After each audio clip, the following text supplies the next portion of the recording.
Dans la cité de l'écho, rien n'avait de couleur propre.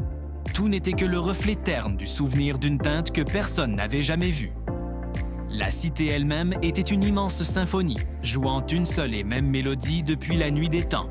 Une mélodie parfaite, sans aucune fausse note. Ici vivait l'ingénieur. Il n'avait pas d'autre nom, car dans la cité de l'écho, sa fonction était son identité. Il était le responsable du dispositif central de répétition, le cœur battant qui assurait la pérennité du système. Sa mission était sacrée. Garantir que chaque écho soit une copie parfaite de sa source et qu'aucun son parasite ne s'infiltre jamais. Chaque matin, il se réveillait au son synchronisé des portes se fermant dans sa ruelle, un écho collectif marquant le début de la journée. Ses propres pas faisaient partie du rythme général, ni en avance ni en retard sur ceux de ses voisins. Il trouvait une sorte de quiétude dans cette harmonie absolue, comme la paix des morts. Son travail était le sommet de sa journée. Devant un réseau complexe de cristaux résonnants, il ajustait les fréquences et mesurait la pureté de l'écho avec une précision méticuleuse.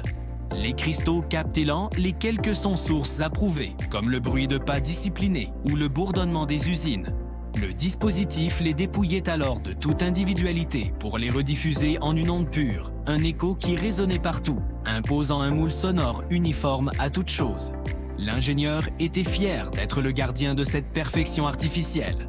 Mais dernièrement, quelque chose avait commencé à changer. Pas dans la cité, où la perfection était absolue, mais en lui. Cela a commencé par un rêve récurrent, où il se voyait enfant, courant dans un champ silencieux, n'entendant que le son de sa propre respiration et un rire qui n'était l'écho de rien.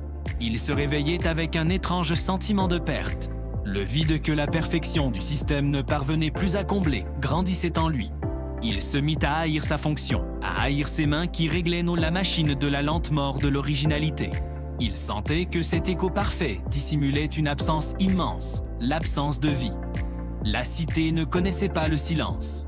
Même la nuit, un murmure faible persistait, l'écho d'écho ancien tournant en boucle. L'ingénieur, gardien du bruit organisé, se mit à aspirer à ce qu'il n'avait jamais connu. Il aspirait au silence.